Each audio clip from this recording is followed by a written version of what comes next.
as Prabhuji was explaining, Sanskrit is a language within which all of the world's languages have been based on.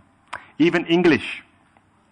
For example, you will find that nowadays the person who is married as the man in the home is called in English husband. Now you'll be surprised to know that this word husband has been in practice for millions of years. Millions of years.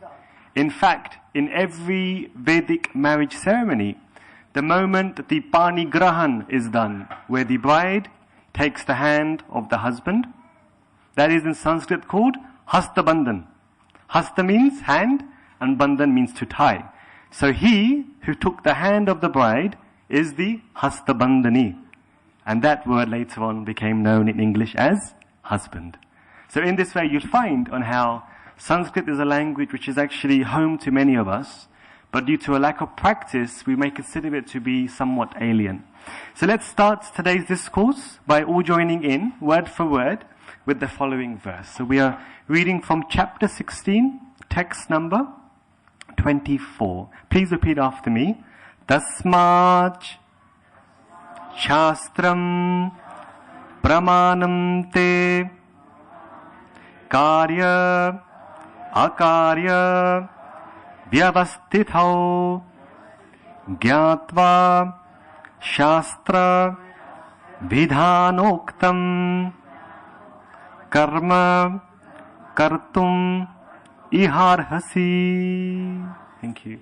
And the translation by Srila Prabhupada is, one should therefore understand what is duty and what is not duty by the regulations of the scriptures. Knowing such rules and regulations, one should act so that he or she may gradually be elevated. I'll just read a few lines from the purport, the commentary that Srila Prabhupada has given for this verse. Prabhupada explains in the Bhagavad Gita, as stated in the 15th chapter, all the rules and regulations of the Vedas are meant for knowing Krishna. If one understands Krishna from the Bhagavad Gita and becomes situated in Krishna consciousness, engaging himself in devotional service, he has reached the highest perfection of knowledge offered by the Vedic literatures. Lord Chaitanya Mahaprabhu made this process very easy. He asked people simply to chant the Mahamantra, Hare Krishna, Krishna Krishna, Hare Hare, Hare Rama, Rama Rama, Hare Hare, and to engage in the devotional service of the Lord and eat the remnants of foodstuff offered to the deity, which you should all be doing at 1:45. One who is directly engaged in all these devotional activities is to be understood as having studied all Vedic literature. He has come to the conclusion perfectly.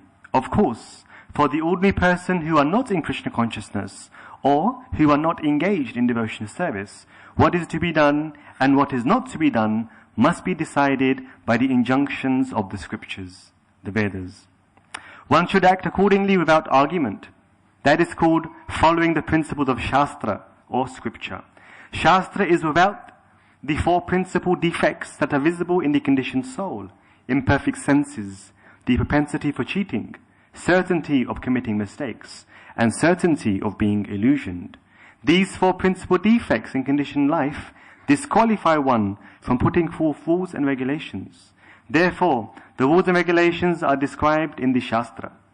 Being above these defects are accepted without alteration by all great saints, acharyas, and great souls.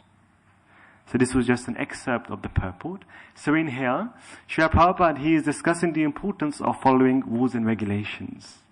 Now many people, sometimes they're anti-rules and regulations. They say, why do I need to follow a certain lifestyle, a certain culture, a certain way of doing things? Why do I have to bow down every time I come into the temple room? Especially if I'm transferring prasad. What is the need of doing such activities? But then you find that in the Shastra, there are reasons for every type of activity which the Lord has dictated for the well-being of society at large. And in doing so, Lord Shri Krishna personally, before it is stated in the Vedas, before the clouds issued forth rain, before vegetation, before the seed was laid in the earth, Lord Shri Krishna, he spoke these instructions for the future. And in these instructions are encrypted the secret of success. In this life, dharma artha, it is said that one needs to become successful materially and spiritually. But material success is not dependent upon our own endeavors. Krishna Bhagavan explains in the Gita very, very clearly that if one wants to become successful in this world, one has to be dependent upon my mercy. Krishna Bhagavan shares these words by saying, Shabde ke paurusham nrishu, that the ability in man, in woman, the ability in every living entity comes from Krishna. So what does this mean?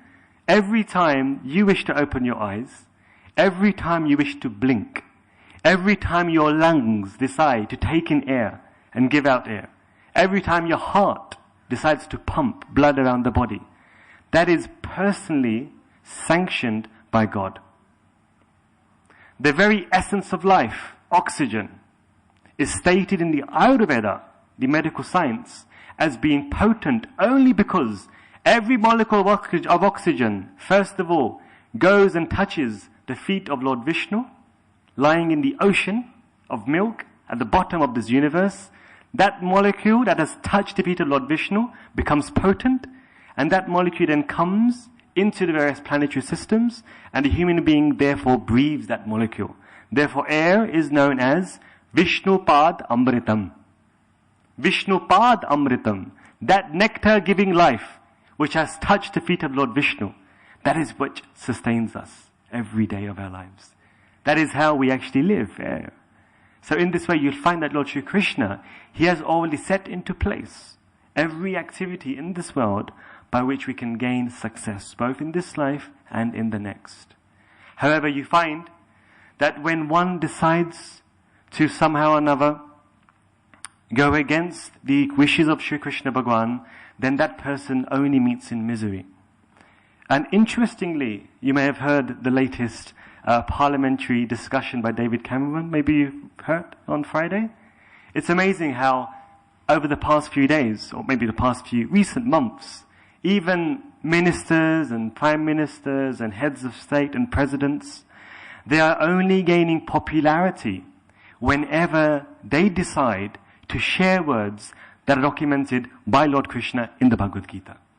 Who else can say that the state is the servant, not the master? Bhagavad Gita. Who else can say that success depends upon a divine energy, not one's own activities? Who else can say that a person who is successful is to be awarded, but a person who is a failure is to be loved? David Cameron? No. He obviously got this from somewhere. You find that the President of America, who has now been given the award for the Nobel Peace Prize in just being a few months in office, what was his very first words? This is not mine. This is the victory, the prize of the country. Such words, when the public, general public, hear these principles, they think, wow, this is amazing. What a president, what a prime minister, what a minister. And why do they find these words attractive? Because these words origin in the all-attractive person, Krishna Bhagavan. And whenever a person decides to repeat what Krishna says, whenever a person decides to follow what Shri Krishna says, you will find that person is worshipped by the entire world. Therefore, the Shubhashita, the Mahabharata, the greatest poem, the largest poem ever written in the face of history, 5,000 years ago, in the Mahabharata it is said, Swadeshe pujyate raja vidwan sarvatra pujyate. A king is only worshipped at home, but outside nobody respects the king. But a learned scholar, a devotee of Shri Krishna, Sarvan, everywhere he goes he is honored. Therefore it is stated that knowledge is supreme, and knowledge which is in pursuance of Shri Krishna's teachings reigns always supreme wherever that person goes. Kala kramena cha. Knowledge comes in four forms. Acharyam padamadatte. From the Guru, 1/4. Padam shishya samedhaya. 2/4 from colleagues. Kala Kramenacha, and time. Shri Krishna, he personally comes in the form of time to give us experience. And therefore you find that Shri Krishna has devised this entire world only for our benefit. As you know, this month is the month of Kartik. Kartik is said to be astronomically superior than any other month out of the entire year. Now in the Bhagavad Gita, Krishna Bhagavan explains, Masana Marga Shirshaham, that in fact, the month of mid-December to mid-January represents Shri Krishna Bhagavan. And the reason for that is because in the Vedic calendar, Marga Shirsh, the head of the path of the year, begins in mid-December. And therefore that represents Shri Krishna Bhagavan. However, Kartik is said to be the most spiritually potent. The month of Kartik began on the first day of the lunar month, which was about a week ago. And it continues for the next 3 weeks. This month of Kartik is not only celebrated amongst Vedic, Krishna or Hindu followers, but you find even in Islam, even after following an entire month of Ramadan, there are 6 optional fasts which can be performed during the month of Kartik. So you find that even in other religions, they see the importance of this month coming. And in this month, the most important activity is to somehow or another inspire ourselves to perform some extra devotional service to Shri Krishna Bhagavan. And most importantly, you find that the offering of a lamp, offering of a diva. Therefore, in the Amavasya night of the month of Kartik, we celebrate Diwali, the homecoming of Lord Ramchandra. The pastimes of Lord Ramchandra are extremely relevant for this day and age. For the next, I've got another 15 minutes, I would like to share some pastimes of the Ramayana, by which we can also understand the importance of following Dharma. We have all heard of Ramacharita-manas. Ramacharita-manas is the retelling of Lord Ramchandra's stories in Hindi, which was written by Tulsidas about 150 years ago. This Ramacharita-manas has become very, very popular throughout society. However, there is another text which predates Ramacharita-manas, and this is called the Valmiki Ramayana. The Valmiki Ramayana was written about 1.3 million years ago. And this Valmiki Ramayana was in fact compiled during the time of Lord Ramchandra. The Valmiki Ramayana was compiled in such a way that each and every person may benefit from the pastimes of Lord Ramchandra. There is another book which is called the Adhyatma Ramayana. This Adhyatma Ramayana was in fact compiled by Krishna himself in the form of Vyas. In the same way that Vyasadeva gave the Bhagavad Gita, the Mahabharata and the Puranas, in the Brahmanda Puran, Vyasadeva gave a chapter called the Adhyatma Ramayana, which means the spiritual imports of the pastimes of Lord Ramchandra. Interestingly, the entire Ramayana, the entire scripture of Lord Ramchandra begins with the killing of a bird. Is everybody aware of this? That the entire Ramayana was initiated by the killing of a bird. This illustrates the importance of equality between man and woman as well as the world around us, animals. Valmiki, once upon a time, he entered the river Sarayu for his morning Sandhya Vandanam, for his morning bath. The moment he was offering his prayers into the sacred river Sarayu, he saw a hunter. This hunter, this Nishad, he was doing his occupational duty and hunting around. And while hunting around, his arrow pierced one bird out of 2 who were having some affectionate exchanges upon a tree. As soon as Valmiki saw this incident, he cried the following verse, Ma Nishad Patishta Tomagama Shashwati Sama Yat Kronch Midunarekam Avadika Mohitam. O Nishad, what have you just done? You have murdered the partner of another living entity out of your lust. And for doing so, Ma Nishad Patishtatam Agama Shashwati Sama, your death is very, very short. Your death will come at any moment. In this verse, Valmiki explains that as one commits any sinful activity, one's lifespan diminishes. If you go to an astrologer or some Jyotish and they tell you will live for 100 years or 70 years, you can actually change that. Not for the better, but for the worse. By committing sinful activities, even one's life duration decreases. And sometimes you find the question is, why are people who are extremely non-religious, why are people who have no faith in God, why are people who are against God seemingly living so happily, so rich, so opulently? According to the scriptures, that is the quickest way to hell. Shorten one's lifespan by giving them all of their achievements in a short lifespan, in a short time frame, and thereby send them on their next life. ASAP. So you find sometimes that even wealth, etc., and the externalities of this world are not an indication of one's success in life. Following from this story, this killing of one bird out of two, commentators upon the Ramayana describe this to be Ravan and Sita and Lord Ram. Ravan's only mistake in life was that he broke one of the greatest principles in this world. And you would not believe what this greatest principle is. This is external from the regular devotion to the Lord. It is said in Dharma Shastras that if one requires to be successful in this world, one literally only has to honor women. If the women of society are honored and respected, then that person will never receive any type of untimely death or any type of great karmic reaction. This is described in the Dharma Shastras. Yatra naryastu pujayante. Actually, I can see many of the women being very happy to hear this. So let's get the men recite this with me. Gentlemen, please recite with me, and the women can recite this as well. Yatra, bit louder, yatra naryastu pujayante ramanti sarva devataha.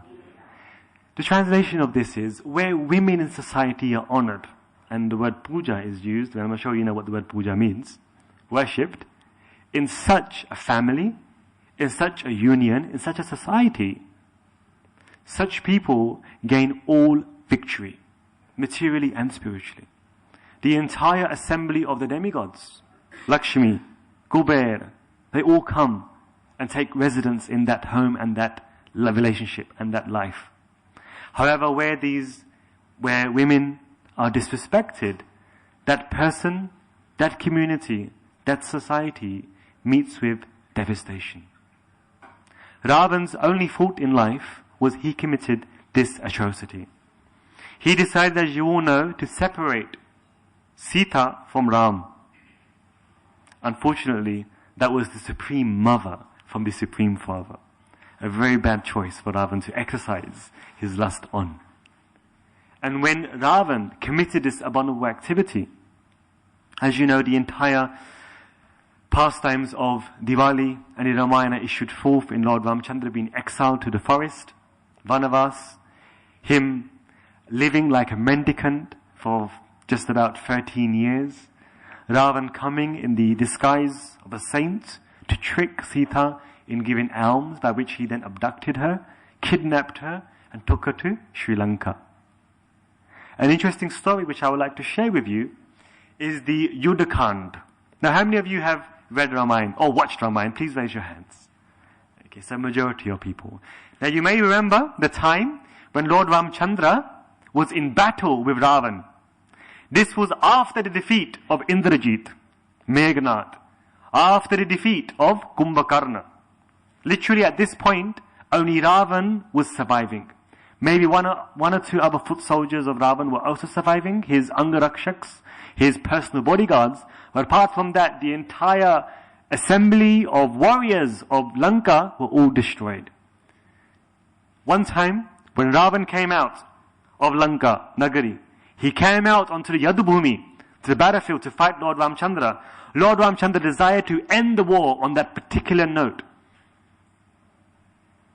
In the Ramayana, he decided to pierce the heart of Ravan with 10 arrows. The moment Ravan received these 10 arrows in his chest, he realized that his end is very, very near. At that point, even Ravan, a person full of entire sin, the personification of lust, even he decided to take the religious path. Ravan, he began to regret everything he has been doing for the past hundreds of years. At that time, the lifespan was much longer than our lifespan. And while regretting his faults committed to Sita, while regretting his activities committed to the entire demigods, because Ravan not only kidnapped Sita, but Ravan had in fact kidnapped nearly every wife of the demigods, the Devatas. And he had the Devatas in the kitchen making his prasad. You know, Kuber, Indra, they were making his prasad every day. They were his Maharajas. You call Maharajas, yeah? Your cooks. Ravan had the Devatas as his cooks. He had Kuber cleaning the floor. Kuber is the treasurer of the entire world. And he had his wives encaged in the prison house of Lanka. Ravan began to regret all of his activities, and while doing so, he decided to turn to his guru. Ravan's guru's name was, anybody knows? Shukracharya. Shukracharya, which also happens to be the day of Friday. Friday is dedicated to Shukracharya. Shukracharya was seated in meditation, and Ravan decided, let me go and ask my guru, how can I win this war?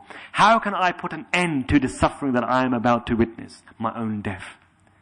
He went to Shukracharya and said to Shukracharya, my dear Gurudev, how is it possible that in your presence I have been completely nullified? My entire family has been destroyed. My sons, my brother, one of them has deflected upon the opposition, Vibhishan. Kumbhakarna, my dearest soul, has departed. I have nothing left. How has this been possible while in your presence?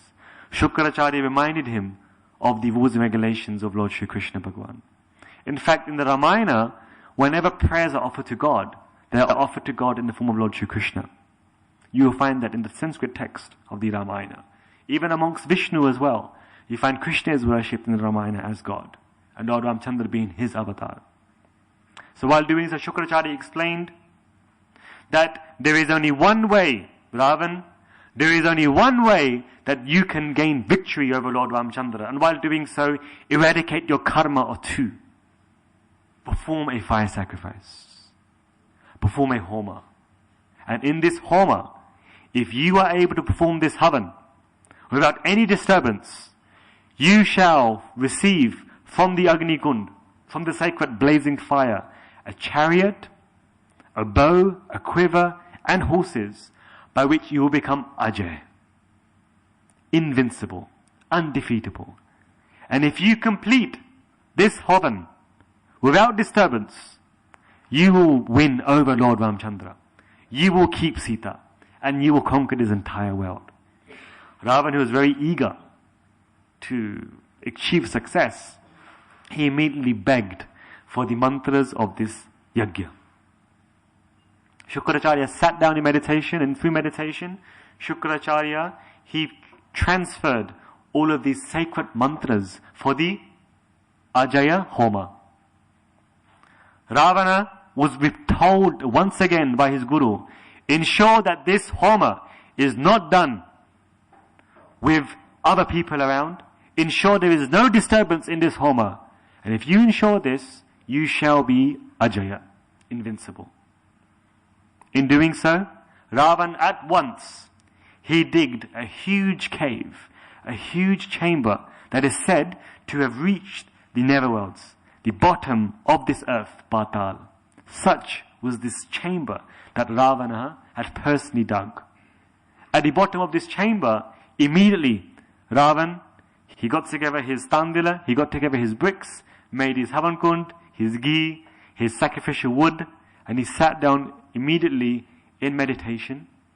And while doing so, he began to offer these prayers of the Ajaya Havan, the Ajaya Homa, by which he will become invincible. Now, unfortunately with Havans, you can smell them from a distance. The smoke alarm goes off. people start to smell and see the flames. And yatha dumi tata agnihi. As soon as this fire sacrifice began, Vibhishan, who was always the guider of Lord Ramchandra, he immediately saw in the sky the flames and the smoke coming from this oven. Now Vibhishan, because he also had the same guru, Shukracharya, he recognized these flames. He said, Lord Ramchandra, these flames are for the Ajaya Homa. If Ravan is able to complete the Ajaya Homa, you will be defeated. Not only defeated, you will be annihilated. There will be no return to Ayodhya. There will be no Diwali. There will be no Mithai. There will be no Divas. Lord Ramchandra, being God himself, he reminded Vibhishan that because I am situated in the sacrificial fire, if one worships me purely, without offense, following all the rules and regulations of the Shastras, that person shall gain the result. So in fact, Vibhishan, it is in your interests. It is in your interest to follow Dharma that I am given the opportunity to go and disturb the sacrificial offerings of Ravan. In the very same way, Lord Shri Krishna reminded Arjun that this Mahabharat war has already been won by me.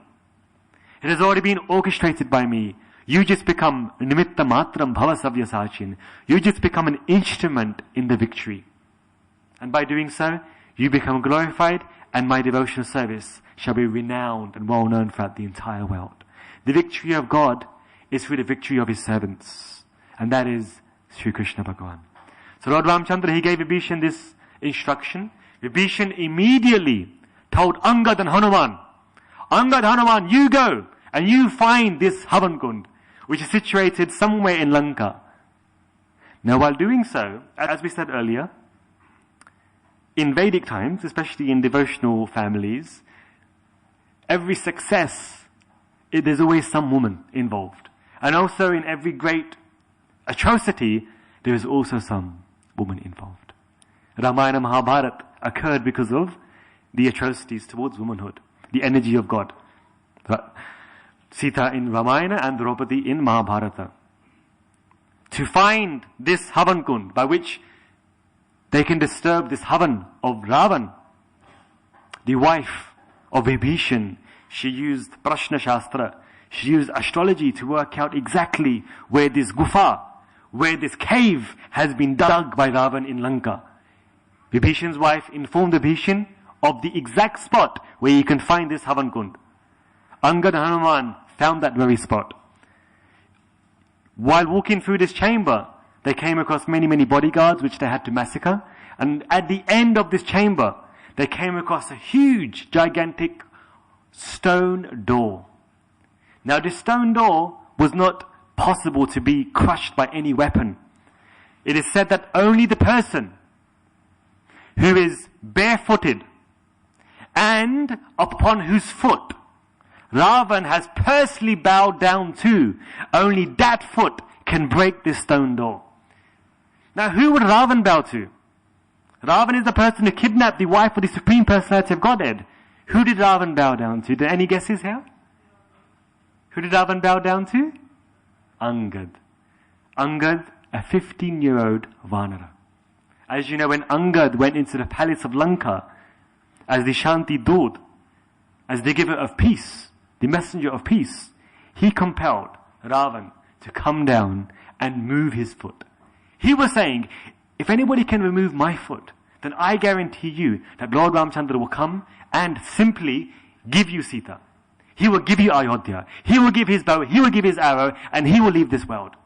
Such is the strength and conviction of his devotees. You fool, how do you even believe that you could conquer Lord Ramchandra? Meghnad came, tried to move the foot. So many ministers came, tried to remove the foot. Rahu came, Ketu came, and when Ravan was about to come, he had just bowed down. Angad said, you cannot touch my feet. You can only touch the feet of Lord Ramchandra. So in this way, Angad tricked Ravan to bow down. So Angad, with one hit of his right foot, he crushed this door, this stone door. And while doing so, they saw Ravan in beautiful, blissful meditation, glowing like 1,000 suns. In his hand was a sacrificial ladder by which he would be offering oblations.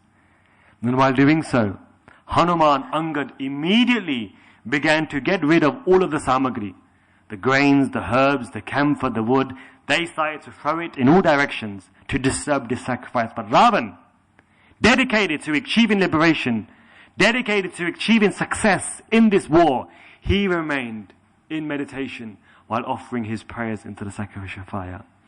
Now Hanuman saw this person is not going to be disturbed. So Vanaras, monkeys, they think a bit differently to humans. They're not so dignified. So Hanuman, he immediately went up to Ravan. He forced the sacrificial ladle out of Ravan's hand, the ghee spoon, and he started to beat. He started to beat Ravan with his very own shruva, with his very own sacrificial spoon. Still, no movement. The remaining monkeys came.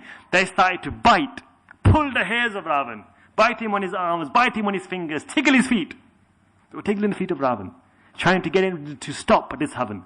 No movement. The final plan was to bring his wife in front of him and create a disturbance. Angad, he went into the inner chambers. He dragged Mandodari in the very same way that Dushashan dragged Draupadi. He dragged Mandodari and brought Mandodari in front of Ravan. Ravan still sought in meditation, fixed in meditation. At that point, in order to ensure that Lord Ramchandra is victorious, Angad, he grabbed the coat of Mandodari and ripped it to pieces. Ravan could hear the gems falling onto the floor. He knew something was going on. And unfortunately, while grabbing the cloak of Mandodari, her kamarband, her waist belt, which was about to, which is the only remaining item that would keep her dignity intact, collapsed. So what happened? Her lower cloth fell off. Mandodari started to scream and shout, Ravan, do you know what's happening? Your wife is being disrobed, and you are just fixed in meditation to achieve victory by performing this havan? Come and protect me. Ravan had no choice. His wife was being disrobed. He had to break meditation. At that point, Ravan woke up, grabbed his sword, cut the waist of Angad, and said, hands off, my wife. At that point, Ravan's havan was disturbed. He was not ever to become invincible. The monkeys fled. Ravan came out knowing that he would be defeated. And he actually offered a prayer to Lord Shri Krishna. He said, Lord Ramchandra, I know you to be the Supreme Personality of Godhead. In this month of Kartik, I offer you a diva. I pray that in this war, I gain your lotus feet. Because Ravan, he had come to understand that even though every effort of dharma and lust was all to be perished in the face of Lord Ramchandra, it is better to just surrender. In this meditation, Ravan came out, tried his best to entertain, not fight, but entertain Lord Ramchandra, and ultimately he was defeated. Ramachandra Bhagwan ki jai. And in this way, Ravan gained defeat to Lord Shri Krishna and left a message for all of us that in this month of surrender, if one gives up all hopes, and even dharmic hopes of trying to become successful in this world, and simply takes the shelter of Lord Shri Krishna, one can attain his very lotus feet in the very same way that even an evil demon bent just like Ravan was able to come to that final state of Krishna consciousness. Hare Krishna. I hope you all enjoyed this small Ramakatha from the Adhyatma Ramayana. And we now have prasad being served. Shri Prabhupada ki jai. Hare Krishna.